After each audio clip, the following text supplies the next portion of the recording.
ஐரோப்பிய நாடுகளில் வாட்டி வதைத்து வரும் கடும் வெப்பத்தின் காரணமாக பொதுமக்கள் சிரமத்திற்கு உள்ளாகியுள்ளனர். ஐரோப்பிய நாடுகளில் வழக்கத்திற்கு மாறாக வெயில் வறுத்தெடுத்து வருகிறது. பல நகரங்களில் 35 டிகிரிக்கு மேல் வெப்பம் இருப்பதால் மக்கள் தவித்துப் போயுள்ளனர். ஜெர்மனியில் மக்கள் பகல் நேரத்தில் வெளியே வருவதை தவிர்த்து ஏசி பொருத்தப்பட்ட அறைகளுக்குள் முடங்கியுள்ளனர். கிரீஸ் நாட்டில் மக்கள் கடலில் குளித்து வெம்மையை தணித்துக் கொள்கின்றனர். பாரிஸில் சிறுவர் சிறுமியர் நீரூற்றில் நனைந்து ஆசுவாசப்படுத்திக் கொள்கின்றனர். புகழ்பெற்ற ஐஃபில் டவர் பகுதியளவு மூடப்பட்டுள்ளது. இங்கிலாந்தில் கால்வாய்களில் குறைந்த அளவு நீரே ஓடுகிறது. நீர் அதிகம் ஓடும் இடங்களை தேடிச் சென்று மக்கள் நீச்சல் அடித்து மகிழ்கின்றனர். நீண்ட தூர ரயில் பயணங்களுக்கான முன்பதிவு பட்டியல் 8 மணி நேரத்திற்கு முன்னதாகவே தயார் செய்து வைக்கும் நடைமுறைகள் ஒரு வாரத்தில் அமல்படுத்தப்படும் என்று தெரிவிக்கப்பட்டுள்ளது. தற்போது வரை பயணம் தொடங்குவதற்கு 4 மணி நேரத்திற்கு முன்னதாக சார்ட் தயார் செய்யப்படும் நிலையில் காத்திருப்பு பட்டியலில் உள்ள பயணிகளின் சௌகரியத்தை கருத்தில் கொண்டு புதிய நடைமுறை அறிமுகப்படுத்தப்படுகிறது. அதன்படி காலை 5 மணி முதல் பிற்பகல் 2 மணி வரை புறப்படும் ரயில்களுக்கு முந்தைய நாள் இரவு 9 மணிக்கே சார்ட் தயார் செய்யப்படும் என்று தெரிவிக்கப்பட்டுள்ளது.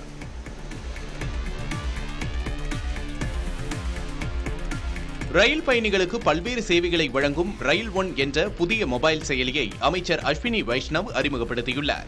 இதில் நடப்பு நேர டிக்கெட் பதிவு, முன்பதிவு, நடைமேடை சீட்டு, முன்பதிவு விவரங்கள் அறிதல், உணவுக்கு பதிவு செய்தல் என பல்வேறு சேவைகளை பெற முடியும்.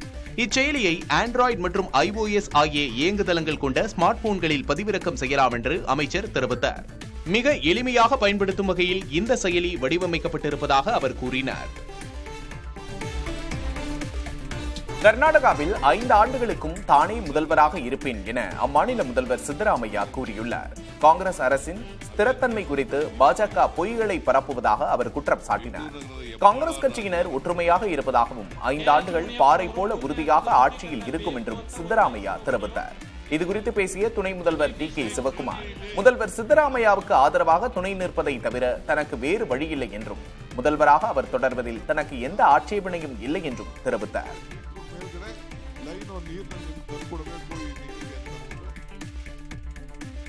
அருணாச்சல பிரதேசத்தின் லோங்டிங் மாவட்டத்தில் உள்ள ஒரு கிராமத்தில் ஆப்பிரிக்க பன்றிக் காய்ச்சல் இருப்பது உறுதி செய்யப்பட்டுள்ளதாக அம்மாநில அதிகாரிகள் தெரிவித்துள்ளனர். பன்றிகளின் இரத்த மாதிரிகளை சேகரித்து அசாம் மாநிலத்தில் உள்ள தேசிய பன்றிகள் ஆராய்ச்சி மையத்துக்கு அனுப்பி சோதனை மேற்கொள்ளப்பட்டது. இந்த சோதனையில் அங்கு ஆப்பிரிக்க பன்றிக் காய்ச்சல் இருப்பது உறுதியாகியுள்ளது. பன்றிகளை வெளியே கொண்டு செல்வதற்கும் உள்ளே கொண்டு வருவதற்கும் பன்றி இறைச்சிகளின் விற்பனைக்கும் தடை விதிக்கப்பட்டுள்ளது. இந்திய மீனவர்கள் இலங்கை கடற்பரப்புக்குள் அத்துமீறி நுழைந்தால் கைது நடவடிக்கை தொடரும் என இலங்கை கடற்தொழில் அமைச்சர் ராமலிங்கம் சந்திரசேகர் தெரிவித்துள்ளார். கொழும்பில் செய்தியாளர்களை சந்தித்த அவர், இலங்கை கடற்பரப்புக்குள் அத்துமீறி வரும் படகுகள் பறிமுதல் செய்யப்படும் எனவும் இதில் விட்டுக் கொடுப்பதற்கு இடமில்லை எனவும் கூறியுள்ளார். இலங்கை கடற்படைக்கு கூடுதல் வசதிகள் வழங்கப்பட்டுள்ளதாக குறிப்பிட்ட அமைச்சர், கடற்படை மிகவும் கட்டுக்கோப்பாகவே நடந்து வருவதாகவும் கூறினார்.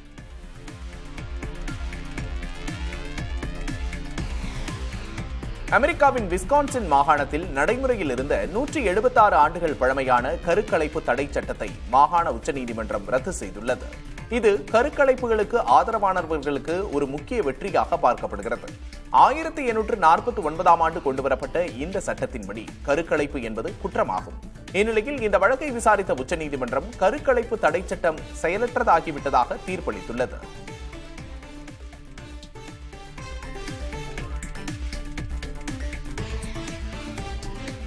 பிரபல மென்பொருள் நிறுவனமான மைக்ரோசாப்ட் உலகம் முழுவதும் 9000 ஊழியர்களை பணிநீக்கம் செய்யப்போவதாக அறிவித்துள்ளது.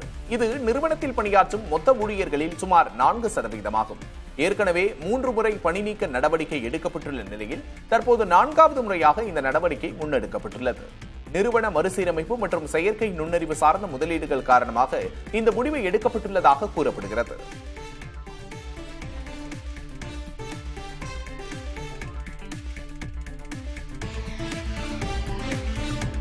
துபாயில் எதிர்கால போக்குவரத்து திட்டமான ஏர் டாக்ஸியின் முதல் சோதனை வெற்றிகரமாக நடந்துள்ளது. அமெரிக்காவைச் சேர்ந்த ஜாபி ஏவியேட்டர் நிறுவனத்தோடு இணைந்து உருவாக்கப்பட்ட இந்த மின்சார ஏர் டாக்ஸி சோதனையின் போது செங்குத்தாக மேலே பறக்கவிடப்பட்டு புறப்பட்ட இடத்திலேயே தரையிறக்கப்பட்டது. மணிக்கு 160 கிலோமீட்டர் தூரம் செல்லக்கூடிய இந்த ஏர் டாக்ஸியின் சேவை அடுத்த ஆண்டு தொடங்கப்படும் என்று எதிர்பார்க்கப்படுகிறது.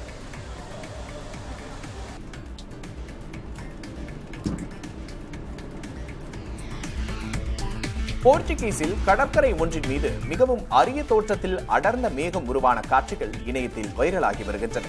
நீளமான உருளை வடிவில் அடிவானத்தில் இருந்து உருண்டு வருவது போல மேகங்கள் காட்சியளித்தன. இந்த இயற்கை நிகழ்வை அங்கு கூடியிருந்த பலரும் எப்போது கண்டு சென்றனர்.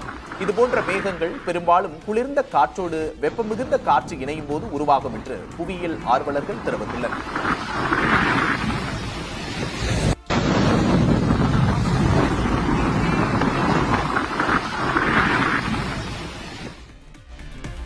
டெல்லியில் சட்டவிரோத தொழிற்சாலைகளை எதிர்த்து நடவடிக்கை எடுத்து வரும் சுற்றுச்சூழல் மற்றும் தொழில்துறை அமைச்சர் மஞ்சிந்தர் சிங் மீது துப்பாக்கிச்சூடு நடந்ததாக பரபரப்பு ஏற்பட்டது. விஷ்ணு கார்டன் பகுதியில் உள்ள சட்டவிரோத தொழிற்சாலையை சீலிட அதிகாரிகளிடம் சென்ற அமைச்சர் மீது அடையாளம் தெரியாத மர்ம நபர்கள் துப்பாக்கியால் சுட முயன்றதாக கூறப்படுகிறது. இதனையடுத்து அங்கு பெரும் பரபரப்பு நிலவியது. துப்பாக்கிச்சூட்டில் அவர் அதிர்ஷ்டவசமாக உயிர் தப்பியதாகவும் போலீசார் விசாரணை மேற்கொண்டதாகவும் தெரிகிறது.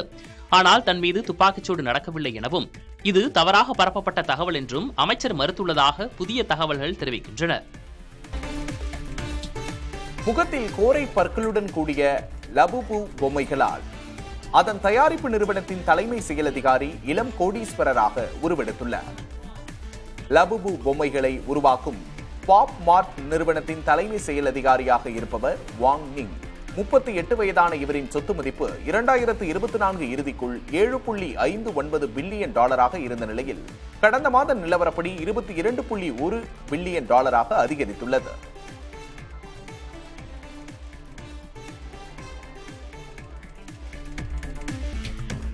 டெல்லி முதல்வர் ரேகா குப்தாவின் அதிகாரப்பூர்வ மாளிகையான ராஜ் நிவாஸ் மார்க் 60 லட்சம் ரூபாய் செலவில் புனரமைக்கப்படுகிறது.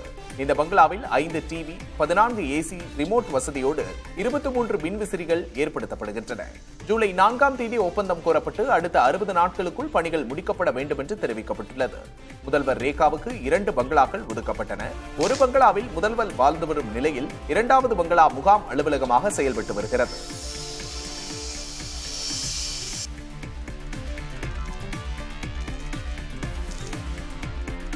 இந்திய பட்டதாரிகளில் 8.25% பேர் மட்டுமே தங்கள் தகுதிக்கு ஏற்ற வேலைகளில் உள்ளது ஆய்வில் தெரியவந்துள்ளது. கிட்டத்தட்ட 50% பட்டதாரிகள் குறைந்த திறன் கொண்ட பணிகளான எழுத்தர், இயந்திர ஆபரேட்டர், விற்பனையாளர் போன்ற வேலைகளில் ஈடுபட்டு வரும் அதிர்ச்சி தகவல் கிடைத்துள்ளது. இது தனிநபர்களின் வேலை திருப்தியை பாதிப்பதோடு நாட்டின் ஒட்டுமொத்த பொருளாதார திறனையும் பாதித்திருப்பதாக தெரிவித்துள்ள கல்வியாளர்கள், கல்வி திட்டங்களை தொழில்துறை தேவைகளுக்கு ஏற்ப மாற்றுவது அவசியம் என தெரிவித்துள்ளனர்.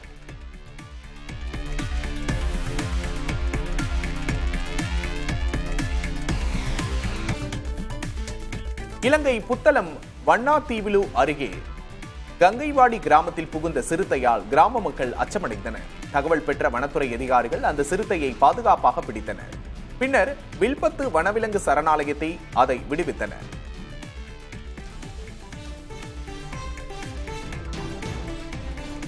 ரூபாய் நோட்டுகளை திரும்பப் பெறுவதாக அறிவிக்கப்பட்டு 2 ஆண்டுகளான நிலையில் தற்போது 6099 கோடி ரூபாய் மதிப்புள்ள நோட்டுகள் இன்னும் புழக்கத்தில் இருப்பதாக ரிசர்வ் வங்கி கூறியுள்ளது. 2023ஆம் ஆண்டு மே 19ஆம் தேதியன்று திரும்பப் பெறப்படுவதாக அறிவிக்கப்பட்ட போது 3,56,000 கோடி ரூபாய் மதிப்பில் 2000 ரூபாய் நோட்டுகள் புழக்கத்தில் இருந்தன. 98% நோட்டுகள் திரும்பி வந்துள்ளதாகவும் ரிசர்வ் வங்கியின் 19 கிளைகளில் நேரிலோ அல்லது தபால் மூலமாகவோ அனுப்பி மாற்றிக்கொள்ளலாம் என தெரிவிக்கப்பட்டுள்ளது. பிரித்தானியா மறைந்தாலும் அவர் ஒருவனுக்கு ஒருத்தி என்ற கோட்பாட்டின்படி வாழ்ந்து மறைந்தது ஒருபுறம் பெருமையாக இருப்பதாக அவரது தந்தை அண்ணாதுரை கூறியிருப்பது சர்ச்சையை கிளப்பியிருக்கிறது. மகளை இழந்த தந்தை என்ற அடிப்படையில் ஆறுதல் கூறும் பலரும் அவரது பிற்போக்குத்தன்மைக்கான பேச்சு கண்டனத்துக்குரியது என்ற கருத்தையும் முன்வைத்து வருகிறார்கள். மாற்று வாழ்க்கை அமைக்கலைங்கிறது அவங்கவுங்க மனநிலை பொறுத்து. என் பொண்ணு ஒருத்தனுக்கு ஒருத்தின்னு சொல்லி இறந்துட்டா, அதில் எனக்கு பெருமையாக இருக்கு. பொண்ணை இழந்தா கூட அதே மாதிரி எல்லா பொண்ணும் இருக்கும்னு நான் நினைக்கல. ஆனால் வாழ்றதுக்கு வழி இருக்கு, வாழலாம். அது இறந்துதான் தன்னுடைய வாழ்க்கையை மாற்றித்தான் இந்த உலகத்தொட்டு போகணுங்கிறது முடிவு எடுக்கிறது தவறான முடிவு. அதுக்கு தயவு செய்து யாரும் அந்த மாதிரி ஒரு தவறான முடிவு எடுத்துடாதீங்க. அப்பா அம்மா கிட்ட எல்லா விஷயத்தையும் ஓப்பனாக பேசுங்க. அப்படி அப்பா அம்மா ஒத்துழைக்கலினாலும் புருஷன் வீட்டில் வேணான்னு சொல்லி போட்டு நீங்கள் வீட்டிலேயே இருங்க. அது கூட தப்பு இல்லை. அப்பா அம்மாவோட சண்டை பிடிச்சிட்டு கூட இருங்க. தயவு செய்து உயிரை மாச்சிக்காதீங்க. இது நான் உலகம் முழுக்க இருக்கிற என்னுடைய சகோதரிகளை நினைச்சு, என்னுடைய குழந்தைய நினைச்சு நான் இந்த என்னுடைய கருத்தை என்ன மனசுல பட்டதை நான் சொல்றேன். சென்னை சாந்தோம் புனித தோமையார் தேசிய திருத்தல பேராலயத்தின் புனித தோமையார் பெருவிழா கொடியேற்றத்தோடு தொடங்கியது. கொடியேற்ற நிகழ்வில் திரளான மக்கள் பங்கேற்றனர்.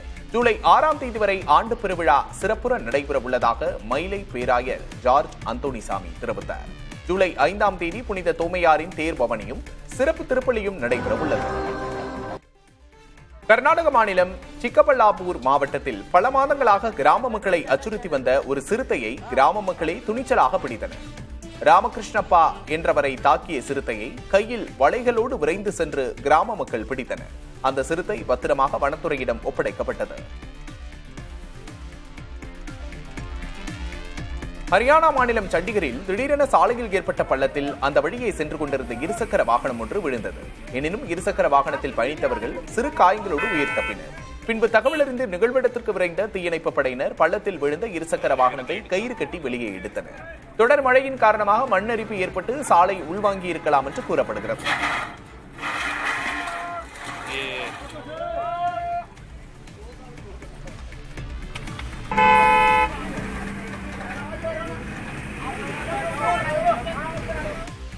புறப்பட தயாராக இருந்த விமானத்தில் திடீரென பாம்பு கண்டுபிடிக்கப்பட்டதால் ஆஸ்திரேலிய விமானம் 2 மணி நேரம் தாமதமானது. மெல்பர்னில் இருந்து பிரிஸ்பேனுக்கு சென்ற விர்ஜின் ஆஸ்திரேலியா விமானத்தின் சரக்கு அறையில் 2 அடி நீளமுள்ள பச்சை பாம்பு ஒன்று ஊர்ந்து சென்றது. உடனே பாம்பு பிடிப்பவரான மார்க் பெல்லி அந்த பாம்பை பிடித்ததால் விமானத்திலிருந்து பயணிகளை கீழே இறக்க வேண்டிய அவசியம் ஏற்படவில்லை. அந்த பாம்பை விமானத்துக்கு கொண்டு வந்த பயணி யார் என்று விசாரணை நடக்கிறது.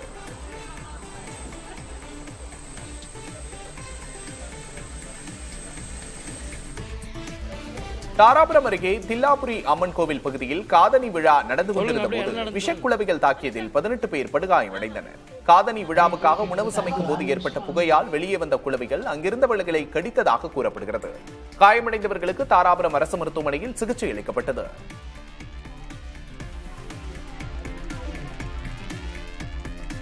பெரும் எதிர்பார்ப்புக்கு மத்தியில் நத்திங் 3 ஸ்மார்ட் போன் அறிமுகப்படுத்தப்பட்டுள்ளது. தனித்துவமான கிளாப் மேட்ரிக்ஸ் திரை மற்றும் ஸ்னாப்டிராகன் 8S ஜெனரேஷன் 4 ப்ராசஸரோடு வரும் இந்த மொபைல் போனுக்கு 79,999 ரூபாய் விலை நிர்ணயம் செய்யப்பட்டுள்ளது. மறுபுறம் கடந்த செப்டம்பரில் ஆப்பிள் ஐபோன் 16 A18 சிப் மற்றும் மேம்படுத்தப்பட்ட கேமராவோடு 79,900 ரூபாய் விலைக்கு அறிமுகப்படுத்தப்பட்டது. இதேபோல சாம்சங் கேலக்ஸி S25 80,999 ரூபாய் என்ற விலைக்கு ஸ்னாப்டிராகன் 8 எலைட் ப்ராசஸர் மற்றும் AI அம்சங்களோடு கடந்த ஜனவரியில் சந்தைக்கு வந்தது. இந்த 3 ஸ்மார்ட் போன்களும் தனித்தன்மை வாய்ந்த அம்சங்களோடு சந்தையில் வாடிக்கையாளர்களின் முக்கிய தேர்வாக உள்ளது. இங்கிலாந்திற்கு எதிரான 2வது டெஸ்ட் போட்டியில் பும்ரா, குல்தீப் யாதவ் இருவரும் களம் காணும் இந்திய அணியில் சேர்க்கப்படாதது பலரையும் ஆச்சரியத்தில் ஆழ்த்தியது. முதல் டெஸ்டில் தோல்வியுற்ற நிலையில் 2வது டெஸ்டில் குல்தீப் யாதவ் கண்டிப்பாக இடம்பெறுவார் என எதிர்பார்க்கப்பட்டது. ஆனால் அவர் தேர்வு செய்யப்படவில்லை. பும்ராவுக்கும் ஓய்வளிக்கப்பட்டுள்ளது. இந்திய அணியின் முடிவை முன்னாள் பயிற்சியாளர் ரவி சாஸ்திரி, ஆஸ்திரேலிய வீரர் ஆரோன் பிஞ்ச் உள்ளிட்டோர் கடுமையாக விமர்சித்துள்ளனர். தனது முன்னாள் மனைவி மற்றும் மகளுக்கு மாதம் 4 லட்சம் ரூபாய் ஜீவனாம்சம் வழங்க இந்திய கிரிக்கெட் வீரர் முகமது ஷமிக்கு கொல்கத்தா உயர்நீதிமன்றம் உத்தரவிட்டுள்ளது. 2023ஆம் ஆண்டு இது தொடர்பான வழக்கை விசாரித்த மாவட்ட நீதிமன்றம் முன்னாள் மனைவி ஹசின் ஜனாவுக்கு மாதம் 50,000 ரூபாயும் மகளுக்கு மாதம் 80,000 ரூபாயும் வழங்க முகமது ஷமிக்கு உத்தரவிட்டிருந்தது. இதனை எதிர்த்து தொடரப்பட்ட மேல்முறையீட்டு வழக்கை விசாரித்த உயர்நீதிமன்றம் ஜீவனாம்சம் தொகையை உயர்த்தி வழங்க உத்தரவிட்டுள்ளது.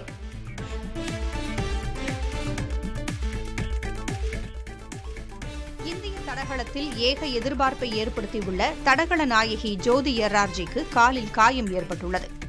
மகளிர் 100 மீட்டர் தடை தாண்டும் ஆசிய சாம்பியனான ஜோதி வரும் செப்டம்பர் மாதம் டோக்கியோவில் நடைபெறும் உலக சாம்பியன்ஷிப் போட்டிக்காக தயாராகி வந்தார். உலக சாம்பியன்ஷிப் போட்டிக்கு அவர் தகுதி பெற அதிக வாய்ப்புகள் இருந்தன. இந்நிலையில் பயிற்சியின் போது அவருக்கு முழங்காலில் காயம் ஏற்பட்டது. இதனால் உலக சாம்பியன்ஷிப்பிற்கான தகுதிப் போட்டிகளில் ஜோதி எர்ரார்ஜி பங்கேற்பது கேள்விக்குறியாகியுள்ளது. ஒருநாள் கிரிக்கெட் போட்டிகளில் பேட்ஸ்மேன் பந்துவீச்சாளர் சமநிலையை உறுதிப்படுத்தும் வகையில் புதிய பந்து விதிமுறை அமலுக்கு வந்துள்ளது. அதன்படி இனி ஒருநாள் இன்னிங்ஸில் முதல் 34 ஓவர்களுக்கு 2 புதிய பந்துகள் பயன்படுத்தப்படும். அதன் பிறகு மீதமுள்ள 16 ஓவர்களுக்கு ஃபீல்டிங் செய்யும் அணி ஏதேனும் ஒரு பந்தை தேர்வு செய்து பயன்படுத்தலாம்.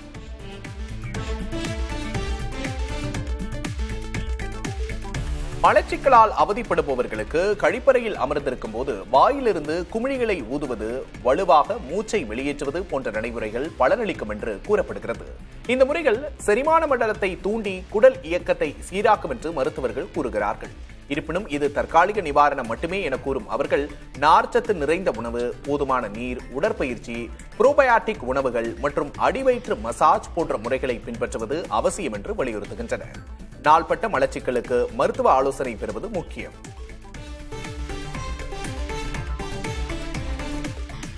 நடிகர் கிங்காங் முதல்வர் மு க ஸ்டாலினை நேரில் சந்தித்து தனது மகள் திருமண அழைப்பிதழை வழங்கினார். 1990 நடிகர் ரஜினிகாந்தின் அதிசய பிறவி திரைப்படத்தின் மூலமாக அறிமுகமான நகைச்சுவை நடிகர் கிங்காங் 5 மொழிகளில் 300க்கும் மேற்பட்ட படங்களில் நடித்தவர். தன் மகளுக்கு வரும் 10ஆம் தேதி திருமணம் நடத்தவிருக்கும் கிங்காங் ஏற்கனவே எடப்பாடி பழனிசாமி, சீமான் உள்ளிட்ட அரசியல் தலைவர்களுக்கும் சிவகார்த்திகேயன், கார்த்தி, விஷால், சரத்குமார், டி ராஜேந்தர், பிரபுதேவா உள்ளிட்ட நடிகர்களுக்கும் நேரில் அழைப்பு விடுத்துள்ளார். நாடு சுதந்திரம் அடைந்த பின்பாக முதல் முறையாக தங்கள் கிராமத்துக்கு பொது போக்குவரத்து ஏற்படுத்தப்பட்டிருப்பதை அரியலூர் அடிகக்கா மலை கிராம மக்கள் வரவேற்றுள்ளனர். நாயகனை பிரியா கிராமத்தில் இருந்து அடிக்காமலை கிராமத்திற்கு வந்த மினி பேருந்தை கைத்தட்டி வரவேற்ற மக்கள் ஆரத்தி எடுத்து மகிழ்ந்தனர். மினி பேருந்தின் சேவையை சட்டமன்ற உறுப்பினர் கண்ணன் கொடியசைத்து தொடங்கி வைத்தார். இதுவரை பேருந்து வசதி இல்லாமல் தவித்ததாக கிராம மக்கள் தெரிவித்தனர்.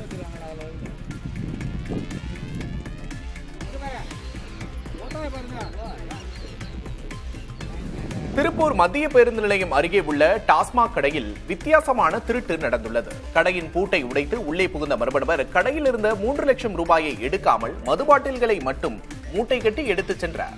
பணிக்கு வந்த விற்பனை ஊழியர்கள் கடையின் பூட்டு உடைக்கப்பட்டிருப்பதை பார்த்து புகார் அளித்தனர். அதன் பேரில் திருப்பூர் தெற்கு காவல்துறையினர் சிசிடிவி காட்சிகளின் அடிப்படையில் குற்றவாளியை தேடி வருகின்றனர்.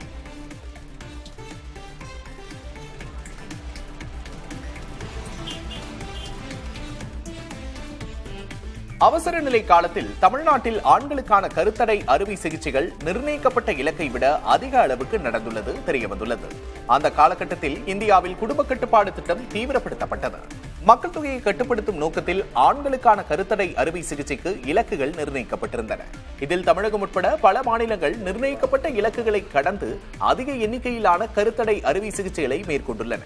இந்த காலகட்டத்தில் நாடு முழுவதும் சுமார் 76 லட்சம் ஆண்களுக்கு கருத்தடை சிகிச்சைகள் செய்யப்பட்டது குறிப்பிடத்தக்கது. கீழடி அகழாய்வு பணிகளுக்கு தலைமை தாங்கிய தொல்லியல் நிபுணர் அமர்நாத் ராமகிருஷ்ணன் தனது 21 ஆண்டுகால பணியில் 12 முறை இடமாற்றம் செய்யப்பட்டுள்ளது தெரியவந்துள்ளது. 2003 கொடுமணல், பட்டணம், ஆதிச்சநல்லூர் போன்ற முக்கிய இடங்களில் அகழாய்வில் ஈடுபட்டிருந்தாலும் கீழடியில் மேற்கொண்ட பணிகள்தான் அவரை பரவலாக அறிய செய்தன. கீழடியில் அவரது ஆரம்பகட்ட அகழாய்வுகள் சங்க காலத்தின் ஒரு பகுதியாக கருதப்படும் நகர நாகரீகத்தின் தடயங்களை வெளிக்கொணர்ந்தன. அமர்நாத் ராமகிருஷ்ணன் ஒரு முக்கிய ஆய்வாளராக கருதப்பட்டாலும் தொடர்ச்சியான இடமாற்றங்கள் அவரது ஆய்வுகளை பாதித்ததாக கூறப்படுகிறது. இந்த இடமாற்றங்கள் தொல்லியல் துறைக்குள் உள்ள நிர்வாக சிக்கல்களையும் அரசியல் தலையீடுகள் இருப்பதையும் வெளிப்படுத்துவதாக ஆய்வாளர்கள் கருதுகிறார்கள்.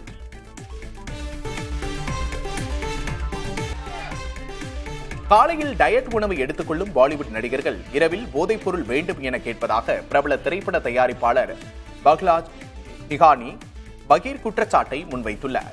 ஒரு காலத்தில் போதைப் பொருள் கலாச்சாரம் இல்லை என்றாலும் தயாரிப்பாளர்களுக்கு மதிப்பு இருந்தது என்றும் அவர் குறிப்பிட்டுள்ளார்.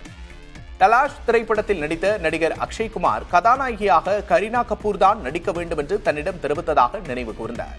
அவரது இந்த கருத்துக்கள் பாலிவுட் வட்டாரத்தில் பெரும் அதிர்ச்சியை ஏற்படுத்தியுள்ளன. பிரிட்டனின் சர்ரை பல்கலைக்கழகத்தில் நடத்தப்பட்ட ஆய்வில் 18 வயது முதல் 30 வயதுள்ளவர்களின் மூளையில் மிகச்சிறிய அளவு மின்சாரத்தை செலுத்திய போது உள்ளே மாற்றங்கள் ஏற்படுவது தெரியவந்துள்ளது. இதனால் கணித அறிவு, கற்றல் திறன், நினைவாற்றல், கவனக்குவிப்பு அதிகரித்திருப்பதாக ஆராய்ச்சியாளர்கள் தெரிவித்துள்ளனர். 5 நாட்களுக்கு 72 பேரிடம் இந்த ஆய்வு நடத்தப்பட்டதாக ஆராய்ச்சியாளர்கள் கூறியுள்ளனர். தமிழகம் முழுவதும் திருவண்ணாமலை உள்ளிட்ட புகழ்பெற்ற கோயில்களில் ஆணி மாத சிறப்பு விழாக்கள் நடைபெற்றன. திருவண்ணாமலை அருணாச்சலேஸ்வரர் கோயிலில் ஆணி திருமஞ்சன விழா நடைபெற்றது. 1000 கால் மண்டபத்தில் எழுந்தருளிய சிவகாம சுந்தரி சமேத நடராஜருக்கு அபிஷேகம் செய்து தீப ஆராதனை காண்பிக்கப்பட்டது. ஆயிரக்கணக்கான பக்தர்கள் சாமி தரிசனம் செய்தனர்.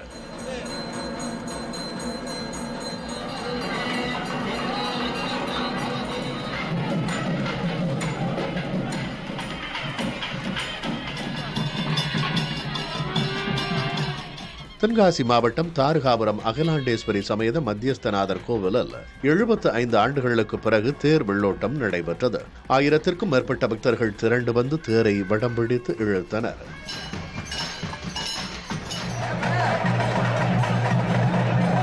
குளித்தலை அருகே லாலாப்பேட்டை மகா மாரியம்மன் கோவிலில் தூக்குத்தேர் திருவீதி உலா நடைபெற்றது. 100க்கும் மேற்பட்ட இளைஞர்கள் தேரை தோளில் சுமந்து முக்கிய வீதிகளில் ஊர்வலமாக சென்றனர்.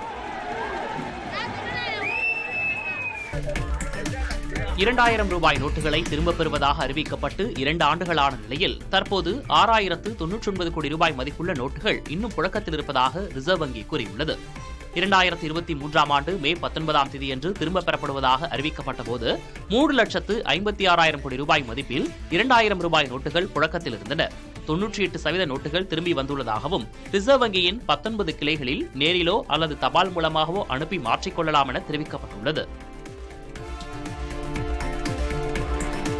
சென்னையில் வரும் 7 முதல் 10ஆம் தேதி வரை சர்வதேச மாற்றுத்திறனாளிகள் திரைப்பட விழா நடைபெறுகிறது. கொரோனா அச்சம் காரணமாக கடந்த 4 ஆண்டுகளாக இவ்விழா நடத்தப்படவில்லை. இந்த ஆண்டு எபிலிட்டி ஃபவுண்டேஷன் சார்பில் நடைபெறும் மாற்றுத்திறனாளிகள் திரைப்பட விழா குறித்த அறிமுக நிகழ்ச்சி சென்னை ராதாகிருஷ்ணன் சாலையில் நடைபெற்றது.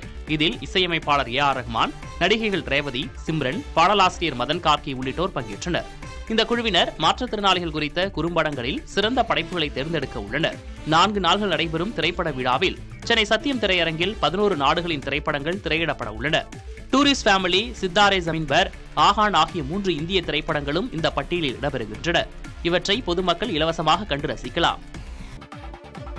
நடிகர்கள் ஸ்ரீகாந்த், கிருஷ்ணா தொடர்பான போதைப்பொருள் வழக்கில் கைதான 4 பேருக்கு 4 நாள் போலீஸ் காவல் விதிக்கப்பட்டுள்ளது. அதிமுக முன்னாள் நிர்வாகி பிரசாத், கானா நாட்டைச் சேர்ந்த ஜான், போதைப்பொருள் விற்பனை டீலர் பிரதீப் குமார், அவரது நண்பர் கெவின் ஆகியோரை காவலில் எடுத்து விசாரிக்க காவல்துறைக்கு சிறப்பு நீதிமன்றம் அனுமதி அளித்தது. நெல்லையில் 17 வயது பள்ளி மாணவனை தனிப்படை போலீசார் என கூறி சீருடை அணியாத இருவர் தாக்கியதாக புகார் எழுந்துள்ள நிலையில் நெல்லை மாநகர காவல்துறை விசாரணை மேற்கொண்டு வருகிறது. கழுத்தில் காயமடைந்ததாக கூறப்படும் சிறுவனுக்கு மருத்துவமனையில் சிகிச்சை அளிக்கப்பட்டு வருகிறது. ஆனால் அச்சிறுவனின் தந்தை தலைமறைவு குற்றவாளி எனவும் இது தந்தையை காப்பாற்ற சிறுவன் மேற்கொண்டுள்ள முயற்சி எனவும் தூத்துக்குடி காவல் கண்காணிப்பாளர் ஆல்பர்ட் ஜான் தெரிவித்துள்ளார். சிறுவனுக்கு காயம் இல்லை எனவும் அவர் திட்டவட்டமாக மறுத்துள்ளார். கைது மற்றும் விசாரணை நடவடிக்கைகள் குறித்த டிஜிபியின் உத்தரவை தொடர்ந்து காவல் அதிகாரி ஒருவர் மைக்கில் அறிவுறுத்தல் அளிக்கும் வீடியோ வைரலாகி வருகிறது. திருப்புவனம் அஜித்குமார் மரண வழக்கின் எதிரொலியாக அங்கீகரிக்கப்படாத தனிப்படைகளை கலைப்பது உள்ளிட்ட உத்தரவுகளை டிஜிபி சங்கர் ஜிவால் பிறப்பித்தார். இந்நிலையில் காவல் அதிகாரி ஒருவர் தனக்கு கீழே உள்ள அதிகாரிகளுக்கு மைக் மூலம் அறிவுறுத்தல்களை வழங்கிய ஆடியோ வெளியாகியுள்ளது. அதில் நோட்டீஸ் அளிக்காமல் யாரையும் விசாரணைக்கு அழைத்து வரக்கூடாது, விசாரணையின் போது உடல் ரீதியாக துன்புறுத்தக்கூடாது என்பன உள்ளிட்ட அறிவுரைகளை வழங்குகிறார். போதையில் இருப்பவர்கள், பொதுவெளியில் போலீசுடன் தகராறு செய்வோர், பொதுமக்களால் பிடித்து தாக்கி ஒப்படைக்கப்பட்டவர்களை மருத்துவமனைக்கு அழைத்து செல்ல வேண்டும் என்பன உள்ளிட்ட அறிவுறுத்தல்களையும் வழங்குகிறார். My 3 to all officers, custody சொல்லியிருந்தேன். 7 o'clock மேல கஸ்டடி இருக்கக்கூடாது அப்படிங்கறத சொல்லியிருந்தேன். ஸ்பெஷல் டீம்ஸ் யாரை செக்யூர் பண்ணாலும் அந்த ஏசியோட நாலேஜ் இல்லாம செக்யூர் பண்ணக்கூடாது. ஸோ ஸ்பெஷல் டீம்ஸ் வந்து should function only under the control of AC.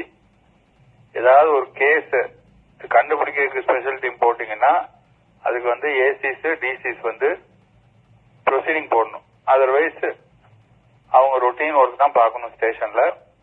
இது வரைக்கும் அன்ஆத்தரைஸ்டா இருக்கக்கூடிய எல்லா ஸ்பெஷல் டீமும் கலைக்கப்படுகின்றன. யாரை செக்யூர் பண்றாங்க, யாரை இன்ட்ராகேட் பண்றாங்க, என்ன செய்யறாங்க, என்ன விதமான ட்ரீட்மெண்ட் கொடுக்கறாங்க, இது எல்லாமே ஏசிஸோட நாலேஜ்ல தான் நடக்கணும். உலகின் சிறந்த உணவு நகரங்கள் பட்டியலில் மும்பை 5வது இடத்தையும் சென்னை 75வது இடத்தையும் பிடித்துள்ளன.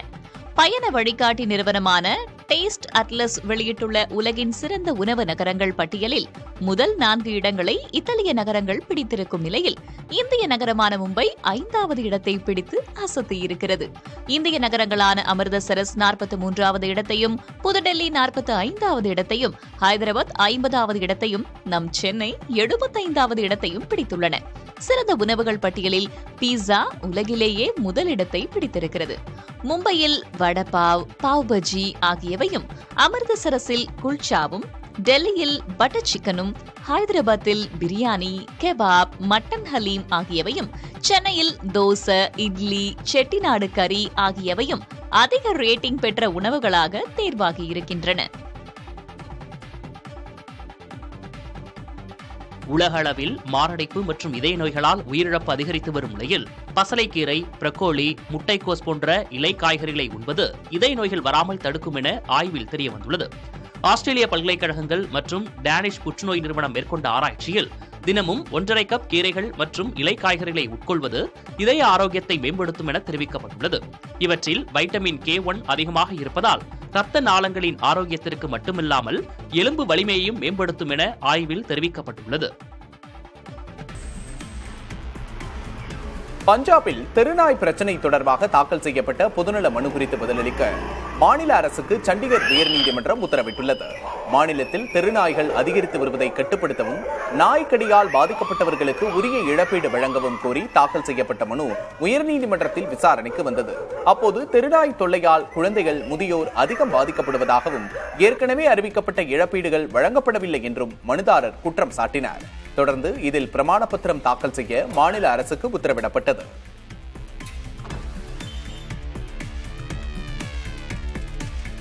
நூற்று 39 ஆண்டுகள் பழமையான உணவு பதப்படுத்தப்படும் நிறுவனமான டெல் மாண்டே நிறுவனம் திவால் பாதுகாப்பு கோரி விண்ணப்பித்துள்ளது. அதிபர் டிரம்பின் எஃகு இறக்குமதி வரி விதிப்பு மற்றும் உற்பத்தி செலவுகளை அதிகரித்தும் இந்த நிலைக்கு காரணம் என்று அந்நிறுவனம் குற்றம் சாட்டியுள்ளது. 1886 கலிபோர்னியாவில் உருவான பழமையான உணவு பதப்படுத்தும் நிறுவனம் 1900களின் முற்பகுதியில் டெல் மாண்டே பிராண்டாக பிரபலமாகி பின்னர் நிறுவனத்தின் பெயராகவே மாறியது. அமெரிக்காவில் முன்னணி உணவு பதப்படுத்தும் நிறுவனமான டெல் மாண்டே ஆண்டுக்கு $1.73 பில்லியன் வரை விற்பனை செய்து வந்தது குறிப்பிடத்தக்கது. ஒரு நாட்டிலிருந்து மற்றொரு நாட்டுக்கு செல்ல விசா வாங்குவார்கள். ஆனால் ஒரு நாட்டின் மக்களில் 1/3 பங்கினர் ஒரே நேரத்தில் வெளிநாட்டுக்கு விசா கேட்கும் புதுமை தற்போது நடந்துள்ளது. இதன் பின்னால் பெரும் சோகமும் கவலையும் புதைந்திருக்கிறது. ஆஸ்திரேலியா அருகில் உள்ள உலக வரைபடத்தில் புள்ளி போன்று தெரியக்கூடிய துவாலு என்ற தீவு இன்னும் 25 ஆண்டுகளில் கடலுக்குள் முழுமையும் மூழ்கிவிடும் என கூறப்படுகிறது. ஏற்கனவே சில சின்னஞ்சிறு தீவுகளை கடல் மூழ்கடித்து விட்டது. இதனால் அங்குள்ள மக்கள் ஆஸ்திரேலியாவிற்கு நிரந்தரமாக குடிபெயர்வதற்காக விசா கோரி விண்ணப்பித்துள்ளனர். இந்த தீவில் 11,000 பேர் மட்டுமே உள்ள நிலையில் இதில் 4,000 பேர் ஆஸ்திரேலியாவிடம் விசா கோரி உள்ளனர். இது போன்றவர்களுக்கு கிளைமேட் விசா என்ற பெயரில் சிறப்பு விசா வழங்கி ஆஸ்திரேலியா அரவணைப்பது மட்டுமல்ல, அவர்களுக்கு வேலை வாய்ப்பு, கல்வி, மருத்துவம் போன்ற வசதிகளையும் செய்து தருவதாக கூறியுள்ளது. பருவநிலை மாற்றத்தின் விளைவுகளில் ஒன்றான கடல் நீர்மட்ட உயர்வு பிரச்சினை அடுத்து இந்தியா, வங்கதேசம், நெதர்லாந்து போன்ற மேலும் பல நாடுகளை பாதிக்கும் என்பதும் அதிர்ச்சி தரும் செய்தி. குலுக்கல் முறையில் பெண்களை ராணுவத்தில் கட்டாயமாக சேர்ப்பதற்கு வகை செய்யும் மசோதா டென்மார்க் நாடாளுமன்றத்தில் நிறைவேற்றப்பட்டது. இதனால் பெண்களுக்கு 18 வயதாகும் கட்டாய ராணுவ பணியை எதிர்கொள்ள வேண்டியிருக்கும். ஆண்களும் பெண்களும் தங்களது பெயர்களை ராணுவ பணிக்கு கட்டாயம் பதிவு செய்ய வேண்டும். விருப்பமடையோர்களுக்கு முதலிலும், விருப்பம் தெரிவிக்காதவர்களுக்கு இரண்டாவதாகவும் ராணுவ பணிக்கு தேர்ந்தெடுக்கப்படுவார்கள். இதுவரை விருப்பத்தின் பெயரிலேயே யாரையும் ராணுவத்தில் சேர்க்கும் நடைமுறை இருந்தது. பிரிட்டனின் F-35 ரக போர் விமானத்தை கேரள சுற்றுலாத்துறை தங்களது விளம்பரத்தில் பயன்படுத்தி கவனம் ஈர்த்துள்ளது. கடந்த 15ஆம் தேதி எரிபொருள் குறைவாக இருந்ததால் பாதுகாப்பு கருதி திருவனந்தபுரம் விமான நிலையத்தில் அந்த போர் விமானம் தரையிறக்கப்பட்டது. உலகின் அதிநவீன போர் விமானங்களில் ஒன்றான அந்த விமானத்தின் படத்தை கேரள சுற்றுலாத்துறை தனது X தளத்தில் வெளியிட்டுள்ளது. கடவுளின் தேசமாக புகழப்படும் கேரளாவில் இயற்கை எழில் கொஞ்சம் பகுதியில் F-35 ரக போர் விமானம் நிற்பது போன்று அந்த படம் அமைந்துள்ளது. கள்ளக்குறிச்சி மாவட்டம் சங்கராபுரம் அருகே கத்திமுனையில் வீட்டில் இருந்தவர்களை மிரட்டி 200 சவரன் நகைகள் கொள்ளையடிக்கப்பட்ட சம்பவம் அதிர்ச்சியை ஏற்படுத்தியுள்ளது. கடுவனூர் கிராமத்தில் கேசரிவர்மன் என்பவரது வீட்டின் கதவை உடைத்து உள்ளே புகுந்த கும்பல் கத்தியை காட்டி மிரட்டி வீட்டில் இருந்த 200 சவரன் நகைகளை கொள்ளையடித்து சென்றுள்ளது. வரும் 7ஆம் தேதி கேசரிவர்மனின் மகளுக்கு மஞ்சள் நீராட்டு விழா நடைபெறவிருந்த நிலையில் இந்த கொள்ளை சம்பவம் நிகழ்ந்துள்ளது. சென்னை அருகே அடுத்தடுத்த 3 அடுக்குமாடி குடியிருப்புகளில் நுழைந்த இளைஞர்கள் இருசக்கர வாகனங்களில் பெட்ரோல் திருடியுள்ளனர். குன்றத்தூர் மணிகண்டன் நகரில் உள்ள குடியிருப்புகளின் வளாகத்தில் நிறுத்தப்பட்டிருந்த இருசக்கர வாகனங்களில் பெட்ரோல் டியூப்களை அறுத்து கிடந்தன. இதுகுறித்த சிசிடிவி கேமரா காட்சிகளை பார்த்தபோது பார்க்கிங் பகுதியில் நுழைந்த 2 நபர்கள் பெட்ரோல் திருடும் காட்சிகள் பதிவாகியிருந்தன. பார்க்கிங்கில் இருந்த 10க்கும் அதிகமான இருசக்கர வாகனங்களில் இருந்து பெட்ரோலை திருடியுள்ளனர். அங்கிருந்த சிசிடிவி கேமராக்கள் இருளிலும் காட்சிகளை பதிவு செய்யும் நைட் விஷன் என்பதை அறியாமல் விளக்கை அணைத்துவிட்டு அவர்கள் பெட்ரோல் திருட்டில் ஈடுபட்டுள்ளனர். குன்றத்தூர் பகுதியில் பெட்ரோல் திருட்டு தொடர்கதையாகிவிட்டதால் இவற்றை தடுக்க காவல்துறை நடவடிக்கை எடுக்க வேண்டும் என பொதுமக்கள் கூறுகின்றனர். திருச்செந்தூர் சுப்பிரமணிய சுவாமி கோவில் குடமுழுக்கை தமிழில் நடத்த கோரிய வழக்கை சென்னை உயர்நீதிமன்ற மதுரை அமர்வு முடித்து வைத்தது. இவ்வழக்கில் விளக்கமளித்த அறநிலையத்துறை தமிழ் மற்றும் சமஸ்கிருத மந்திரங்கள் ஓதப்படும் என தெரிவித்தது.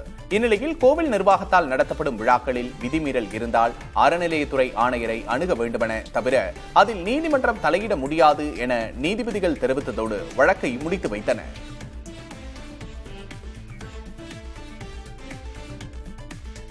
சிவகங்கை மாவட்டம் கண்டதேவி கோயில் தேரோட்டத்தில் யாருக்கும் முதல் மரியாதை வழங்கக்கூடாது என உத்தரவிடக் கோரி தாக்கல் செய்த மனுவை உயர்நீதிமன்ற மதுரை கிளை முடித்து வைத்தது. கண்டதேவி கோயில் தேரோட்டத்தில் அனைவருக்கும் சமமான வாய்ப்பு வழங்க வேண்டும் என உத்தரவிடக் கோரி கேசவமணி என்பவர் மனு தாக்கல் செய்திருந்தார். மனுதாரர்கள் தரப்பில் இந்து சமய அறநிலையத்துறைக்கு சொந்தமான கோயிலில் யாருக்கும் முதல் மரியாதை வழங்கக்கூடாது என்றும் தேரோட்டத்தில் பட்டியலின மக்களை பங்கேற்க விடாமல் தடுப்பதாகவும் வாதிடப்பட்டது. சாதிய பாகுபாடு இருந்தால் மனுதாரர் உரிய அமைப்பு மற்றும் அதிகாரிகளிடம் சென்று முறையிட்டு நிவாரணம் பெறலாம் என தெரிவித்த நீதிபதிகள் ஒவ்வொரு பகுதியிலும் ஒவ்வொரு பழக்க வழக்கம் உள்ளது, மத நம்பிக்கை உள்ளது.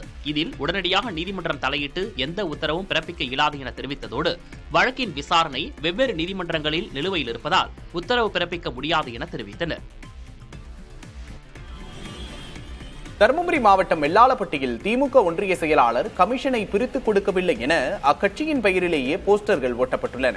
வெள்ளாளப்பட்டி திமுக என்ற பெயரில் ஒட்டப்பட்டுள்ள போஸ்டர்களில் தருமபுரி வடக்கு ஒன்றிய செயலாளர் மாது என்பவர் ஊராட்சியில் நடைபெறும் பணிகளுக்காக 5 லட்சம் கமிஷன் பெற்றதாகவும் அதனை கிளைக்கழக நிர்வாகிகளுக்கு பிரித்துக் கொடுக்கவில்லை எனவும் கூறப்பட்டுள்ளது. அவரின் மீது நடவடிக்கை எடுக்க வேண்டும் என தெரிவிக்கப்பட்டுள்ளது.